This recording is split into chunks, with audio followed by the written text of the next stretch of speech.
Ai do duhet të ishte as në listën e LDK sepse ai ka humbur. Ai siç u pa është një zoj vetëm. Ky e ka pa që nuk ka më gjasa me mbijetu politikisht më. Kërkesa egocentrike e Zotit Hoti që patjetër do të largohet Abdixhiku e Divion ose dikush tjetër, mendoj që është shumë egoiste dhe nuk i kontribon le të themi debatit për brenda LDK-s, por më shumë e dëmton atë parti.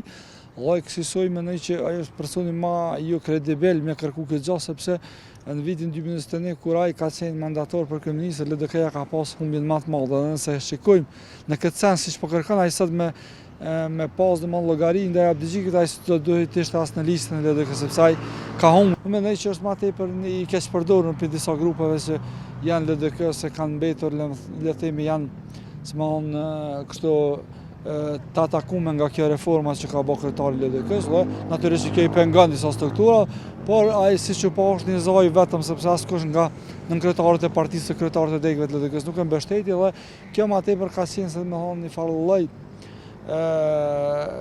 me qenë informat dhe një zë kritik që me pas a ka mbështetje kjo formë kritike ndaj Lumir Abdixhikut, por siç u pa ai është një zoj vetëm ose pothuajse askush nga LDK-ja s'e mbështet. Do të arrish 18%, mendoj që nuk është rezultat aq i dobët sa po e potencon Zoti Hoti dhe të tjerët, por ata kanë për qëllim ego të veta me realizu, sigurisht me ardhi tek pozitat e nënkryetarit partisë dhe gjëra të tjera. Problemet janë aty që është orientu vota në subjekte politike. Secili subjekt ka orientu votën edhe kryesia e partisë apo lideri i partia ka ndiku dhe ju ka thonë degëve kush më votu kush ja.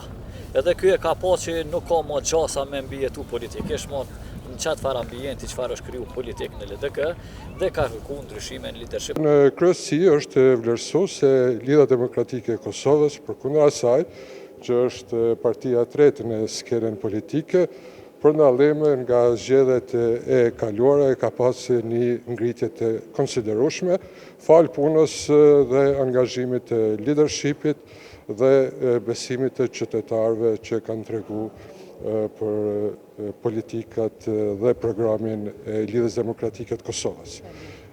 Ne konsiderojmë se gjitha këto çështje do duhet të trajtoheshin brenda shtëpisë. Këtë mundësi e ka pas edhe profesor Abdullahu. Nuk e kuptoj arsyeën pse këto çështje tani do duhet të diskutohen publikisht.